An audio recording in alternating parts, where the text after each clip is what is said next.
रमज़ान करीम,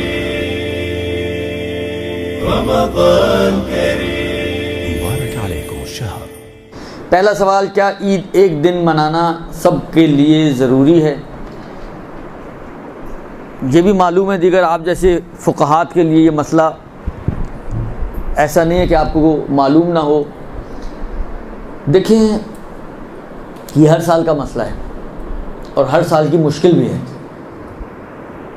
इसलिए और मैं हर साल बोलता भी हूँ।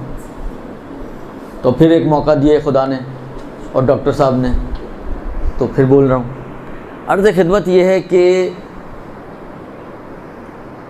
जहाँ तक सवाल का ताल्लुक़ है कि सबका एक साथ ईद मनाना वाजिब है और ज़रूरी है, तो जवाब तो इसका रोशन है कि जी नहीं, सबका एक साथ ईद मनाना ज़रूरी नहीं है।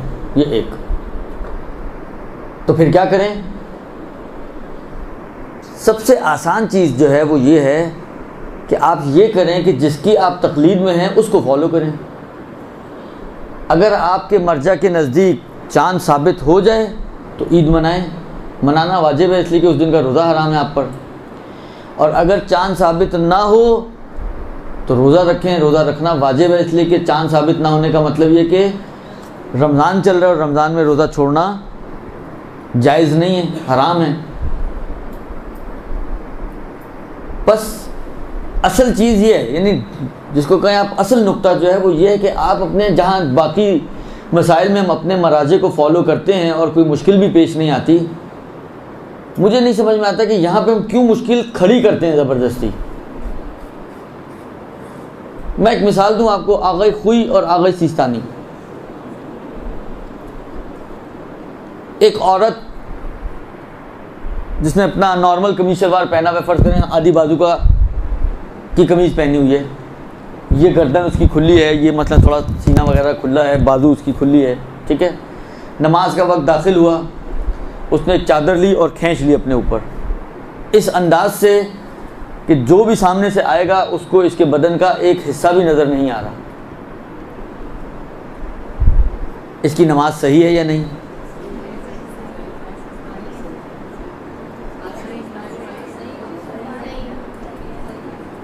आगा खुई के हिसाब से सही है। आगा सिस्तानी एहतियात वाजिब लगाकर मना करते हैं। दुरुस्त। क्यों मना करते हैं भाई? आगा सिस्तानी हिजाब तो है इसका, मना इसलिए करते हैं, कहते हैं कि मसलन फ़र्ज़ करें इसका सर भी अंदर है ना, बस एक चादर ऊपर डली हुई हो तो इसको अपने बाजू नज़र आ रहे हैं नहीं आ रहे हैं? बाजुओं पे चादर है या नहीं है? खाल नज़र आ रही है, चादर नज़र आ रही है? खाल नज़र आ रही है, सर उसका अंदर है। जिस तरह टॉर्टोइज़ अंदर सर नहीं ले जाता अपना, वो इसका भी सर अंदर है, तो इसको तो अपनी बाजू नज़र आ रही है। मतलब फ़र्ज़ करें कि मैं अपनी अबा अपने सर पर डाल लूँ और ये मेरी बाजू फ़र्ज़ करें ऊंची हो, तो ये नज़र आएगी या नहीं आएगी? मुझे आएगी नज़र। आगा सिस्तानी कहते हैं कि एहतियात ये है कि जहाँ दूसरों से छुपाना वाजिब है, एहतियात की बिना पर अपने आप से भी छुपाए, यानी अपने आप को भी नज़र नहीं आनी चाहिए। और यहाँ पर ये अपने आप को नज़र आ रही है, लिहाजा आगे खुई की अगर मुक़ल्लिदा, अब दो ख़वातीन खड़ी नमाज़ पढ़ रही हैं, एक की सही है, एक की एहतियात की बिना पर बातिल है। अब आप कहें ये क्या बात हुई? एक ही दीन, एक ही शरीयत, भले और एक ही मज़हब के मानने वाले, एक ही अली के मानने वाले जो है, एक की नमाज़ सही है, एक की नमाज़ खड़ी है, दोनों साथ साथ खड़ी होकर नमाज़ें पढ़ रही हैं, एक की बातिल एक की सही। कोई मुश्किल पेश आती है यहाँ पर? कभी आपने झगड़ा सुना हो? कभी लोगों को परेशान होते देखा हो आपने? एक ही कमरे में मर्द और ज़न खड़े होकर नमाज़ पढ़ लें। आपको मालूम है कि अगर मर्द आगे हो और औरत पीछे हो तो फासला मोतबर नहीं है, लेकिन अगर औरत आगे हो या औरत साइड बाय साइड हो मर्द के, तो आगा सिस्तानी कहते हैं कि जी 10 हाथ का फासला होना चाहिए। 10 हाथ यानी 5 मीटर। आगा खुई कहते हैं 1 बालिश का फासला काफ़ी है। एक मर्द आगा खुई की तकलीद का, एक औरत आगा सिस्तानी की तकलीद की। जहाँ जगह मिली मर्द को, औरत के साइड में मिली, उसने 1 बालिश नापी और खड़ा हो गया। इसकी नमाज सही है या बातिल? इसकी नमाज सही है। औरत की नमाज सही है या बातिल? क्योंकि आगा सिस्तानी कहते हैं कि औरत ने पहले शुरू की हो, मर्द ने पहले शुरू की हो, किसी ने भी पहले शुरू की हो, अगर फासला नहीं है तो दोनों की नमाज बातिल है।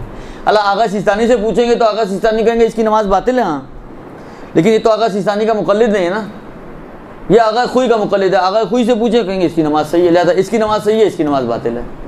कितने झगड़े होते हैं हमारे माशरे में इस मसले के ऊपर, कोई झगड़ा नहीं होता। हालांकि वो जो पिछली दफ़ा मसला आया था, कोई हामला औरत है, कोई फीडिंग मदर है, एक ही घर में 2 बहू हैं, एक दूध पिलाने वाली माँ है, एक नॉर्मल है, वो रोज़ा नहीं रख रही, वो रोज़ा रख रही है, झगड़ा होता है कोई? कौन सा झगड़ा होता है? अब आप या तो उसको मजबूर करें कि तुम भी रोज़ा छोड़ो इसलिए कि वो नहीं रख रही, ताकि इक्वालिटी हो जाए, या उसको मजबूर करें तुम दूध पिला रही हो, नुकसान है जो भी है, पिला के रोज़ा रखो इसलिए कि वो भी रख रही है तो तुम भी रखो। होता कभी ऐसा? एला माशा अल्लाह मिसालें हैं इसकी कि जहाँ पर मैं बल्कि ये यहाँ तक कहता हूँ कि हर साल जब मैं हज पे जाता हूँ तो कोई ना कोई ऐसा कपल मेरे साथ इत्तेफाक है कि अब तक के तजर्बात में ऐसा है कि कोई ना कोई ऐसा कपल ज़रूर होता है कि इनमें एक शिया और एक सुन्नी होते हैं। अब के ज़माने में तो ये ज़्यादा हुआ करेंगे, लेकिन पिछले ज़मानों की बात कर रहा हूँ मैं। और अक्सर ये हुआ है कि वो आते हैं, बात करते हैं, मतलब जब मसले डिस्कस हो रहे होते हैं तो बताते हैं, मतलब कोई बीवी आके कहती है जी मेरा मियाँ जो है वो ज़रा सुन्नी है। अच्छा, उन लोगों को खौफ होता है कि मौलवी लोग कभी भी बहक सकते हैं, तो ज़रा ख्याल कीजिएगा। फिर बाद में आके बाद औक़ात बात करते हैं कि जी मतलब 30 साल हो गए हमारी शादी को, अल्हम्दुलिल्लाह कभी हमारा झगड़ा नहीं हुआ। कुछ शिया सुन्नी एक घर में रह सकते हैं, 2 शिया एक घर में नहीं रह सकते। शिया सुन्नी रहते हैं झगड़ा नहीं होता, शिया शिया रहते हैं तो झगड़े शुरू हो जाते हैं। ये तो ताज्जुब की बात नहीं है। यानी आपका तो साल में एक दफ़ा का मसला है ना, उनका हर रोज़ का मसला है। एक 10 मिनट पहले नमाज़ पढ़ रहा है, एक 10 मिनट बाद नमाज़ पढ़ेगा, एक मोड़ रख के नमाज़ पढ़ रहा है, एक बगैर मोड़ के नमाज़ पढ़ेगा, एक हाथ बांध के नमाज़ पढ़ रहा है, एक हाथ खोल के नमाज़ पढ़ेगा। इनका तो हर कदम पे मुश्किलात हैं और हर रोज़ की मुश्किलात हैं। उसके बावजूद आके कहते हैं जी अल्हम्दुलिल्लाह हमारा आज तक कभी झगड़ा नहीं हुआ।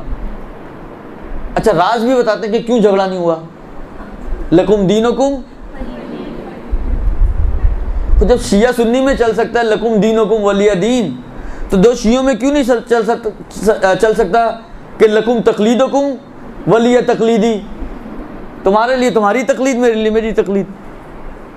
खूब यहाँ वहाँ चल सकता है, यहाँ नहीं चल सकता।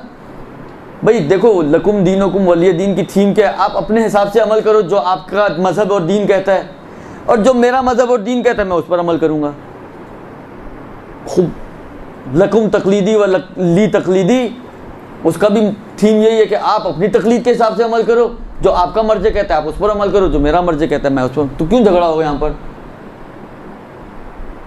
मसलन कोई आए तो रिवायत आई है कि जनाब सब एक ही दिन सवैयाँ खाएं।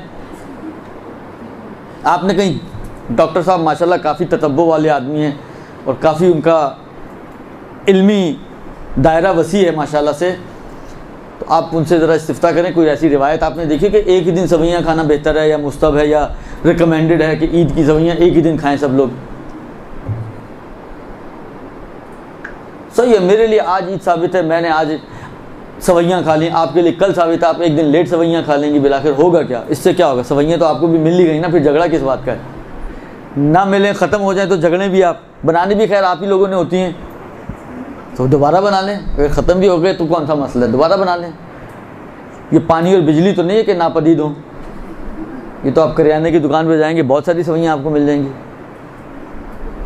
तो कहने का मकसद ये है कि इंसान इतना रीज़नेबल होना चाहिए कि जब हर जगह पर उनका लकुम दीनुकुम वलिया दीन चलता है तो यहाँ पे भी चलाना चाहिए उनको।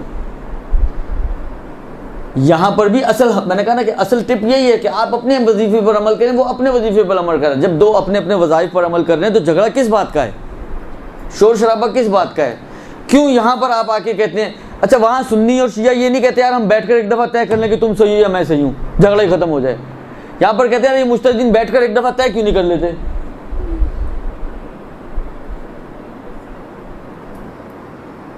तो कहने का मकसद ये है कि ये इतना कोई बड़ा मसला नहीं है, ये इतनी कोई मुश्किल अमर नहीं है कि हम इसको इतना बड़ा इशू बनाएं कि हर दफ़ा इस मसले पर आके मुजतहिदीन की तौहीन की जाती है, मुजतहिदीन को बुरा भला कहा जाता है, मुजतहिदीन को बातें की जाती हैं।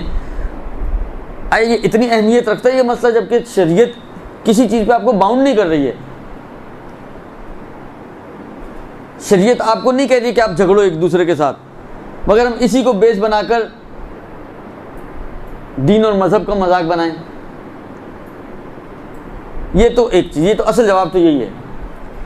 अब इसके खांचे, आपको बहुत दिल चाह रहा है कि नहीं जी, बाज़ लोग होते हैं ना उनका मुख माफ़ी, उनकी समझ में कोई चीज़ आती नहीं है, जितना मर्जी उनके वो भैंस के आगे बीन बजाना और उनको समझाना एक ही बात है। ऐसे भी लोग होते हैं माशरे में। हालांकि अब फ़र्ज़ करें कोई ये चाहता है कि नहीं भाई, अब मुझे ये झगड़ा चाहिए ही नहीं घर में, कोई ऐसा राह हल है कि ये एक हो जाए कहानी और सवैयाँ एक ही दिन पकें, 2 दिन ना खर्चा करना पड़े।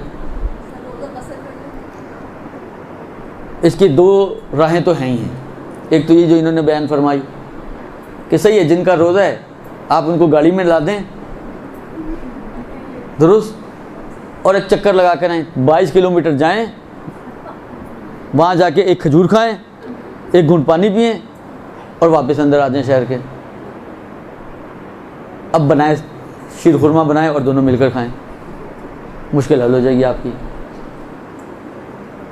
कपड़े आपने एक साथ पहनने, अब जाएं करें चेंज, सब कपड़े भी चेंज कर लें। आपने घूमने फिरने जाना, जाएं घूमने फिरने भी जाएं, जो करना अब सब एक साथ हो सकता है। इसलिए कि अब इसका भी रोज़ा नहीं है, आपका तो वैसे ही नहीं था, इसको शरीयत ने तरीका समझा दिया तो इसका भी नहीं रहा। लिहाजा अब ये दोनों इक्वल हो गए हैं इस एतबार से। बाकी जो भी अब आप एक साथ करना चाहते हैं, खाना एक साथ खाना चाहते हैं, जो भी करना चाहते हैं आप कर सकते हैं। एक तो ये तरीका है। दूसरा तरीका ये है कि भाई आप पर फ़र्ज़ करो मैं हूँ, जैसे मेरे अपने घर में ये मसला है, इसलिए कि मेरे बच्चे आगा सिस्तानी की तकलीद में हैं, मेरी बीवी इमाम खुमैनी की तकलीद में है, वो दोनों एक मसलक की तकरीबन, तो वो एक पार्टी है, और मैं अकेला आगा खुई की तकलीफ पे बाकी हूँ। अलबत्ता मेरे वालिदैन भी हैं, लेकिन मैं अपनी फैमिली के हिसाब से। अब मसला यही होता है, आपको पता है आगा खुई का तो मसला बहुत आसान है। दुनिया में कहीं भी चांद हो जाए आपका चांद हो गया, तो आगा खुई वालों का रोज़ा भी जल्दी हो जाता है, अभी भी एक दिन पहले चल रहे हैं वो, और आगा खुई वालों की ईद भी एक दिन पहले होती है। उनकी तो होती है, असल मसला आता है आगा खुमैनी और सिस्तानी वालों का, उनकी भी कहीं हो जाए तो मुश्किल हल हो जाए। अच्छा, उनकी कहीं वाला मसला नहीं है, उनका उफुक का मसला है। तो अब मतलब फ़र्ज़ करें मेरे बीवी बच्चों का रोज़ा है, मेरा रोज़ा नहीं है, खूब मैं एक दिन अगर मरासिम को डिले कर दूंगा तो कौन सा आसमान टूटेगा। मैं आज की बजाय कल शीर खुरमा खा लूँ, क्या होगा? बजाय इसके कि वो मेरे साथ ईद मनाएं, मैं इस पर इसरार करूँ कि वो मेरे साथ ईद मनाएं, मैं क्यों उनके साथ नहीं मिल जाता कि मैं उनके साथ ईद मना लूँ, एक दिन मैं डिले हो जाऊँ। मैं मर्द हूँ इसलिए उनको मेरे पीछे चलना, ये तो कोई शरीयत नहीं है। सही है, मर्द सालारी एक हद तक है शरीयत में, अर्रिजालु क़व्वामून अलन निसा, लेकिन बिलाखिर हर जगह तो ऐसा नहीं है। बहुत सारे अहकाम मर्द और ज़न के मुश्तरक हैं, ज़िम्मेदारियों के एतबार से मर्द और ज़न मुश्तरक हैं। हालांकि वालिदैन किसी के फ़कीर हो जाएं, हमारे माशरे के हिसाब से तो इसका बोझ आता है बेटे के ऊपर, चाहे बेटा उठा पाए चाहे ना उठा पाए। बेटी उठा भी पाती है तो उसके ऊपर बोझ नहीं आता है, जबकि शरीयत के हिसाब से बेटा और बेटी इस मसले में मुसावी हैं। दोनों की जिम्मेदारी है कि अगर माँ बाप फ़कीर हैं तो उनके ऊपर इन्फाक करें, और अगर बेटा नहीं कर पाता यानी वो खुद फ़कीर है तो बेटी पे वाजिब रहेगा। लेकिन हमारा माशरा ही माशाल्लाह उल्टा माशरा है। तो बहुत सारे मसाइल में मर्द और ज़न मुसावी हैं, तो बजाय इसके कि मैं उनको अपने साथ लाने की कोशिश करूँ, मैं अकेला खुद क्यों नहीं उनके साथ मर्ज हो जाता और मैं एक दिन सारे चीज़ें। सही है, देखें कुछ चीज़ें ऐसी, नमाज है, आप नमाज अकेला फुरादा भी पढ़ सकते हैं इंसान घर में, ईद की नमाज आप एक नमाज पढ़ लो। अच्छा, ये चीज़ें भी दूसरी जगह पे भी हो सकती है। आप कहें ये क्या, एक नमाज पढ़े, एक आज पढ़े, एक कल पढ़े। खूब फ़र्ज़ करें कोई सूरज ग्रहण हो गया, मुझे पता चला, बीवी को पता नहीं चला, मुझ पर तो नमाज वाजिब है ना, मैं पढ़ूंगा वो नहीं पढ़ेगी, मैं पढ़ूंगा वो नहीं पढ़ेगी। यहाँ पे भी झगड़ा तो नहीं होगा, यहाँ पे तो मैंने सुना ये क्या बात हुई, उस पर नमाज वाजिब नहीं और मुझ पर वाजिब हो गई। बिलाखिर मेरे पे वाजिब है, मेरी जिम्मेदारी है, मैंने पढ़नी है, उस पर नहीं वाजिब हुई, वो नहीं पढ़ेगी। तो इसी तरह यहाँ पर मुझ पर ईद की नमाज मतलब मुस्तहब हो गई, मैंने पढ़ ली, बाकी घर वालों के लिए इस्तेहबाब नहीं बना इसलिए कि आज रमज़ान है उनके लिए, वो नहीं पढ़ ले, वो कल पढ़ लेंगे, कौन सा आसमान टूटेगा। आप एक नमाज पढ़ लें, आप हल्का फुल्का सा खाना पीना कर लें ताकि आप रोज़े से ना रहें, बाकी आप इफ्तार उनके साथ ही कर लीजिएगा, दोपहर का खाना ना खाएं, इफ्तार में साथ बैठें। तो कहने का मकसद ये है कि राह हल भी मौजूद हैं, लेकिन ये राह हल उस वक्त है कि जब इसको मुश्किल बनाएं। अव्वल तो मुश्किल ही कोई नहीं है। अल्लाह माशाअल्लाह मवारिद ऐसे हैं कि जहाँ पर ये मसले आते हैं कि एक के नज़दीक है, एक के नज़दीक नहीं है, एक का मर्ज़े मानता है, एक का मर्ज़े नहीं मानता। जब वहाँ पे कोई मसला पेश नहीं आता तो ये इस जगह पे हम क्यों अटकते हैं आके?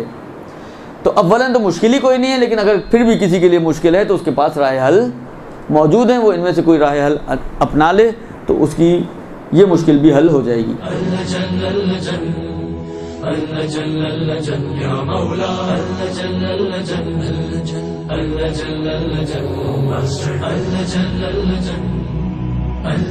या साहिब समा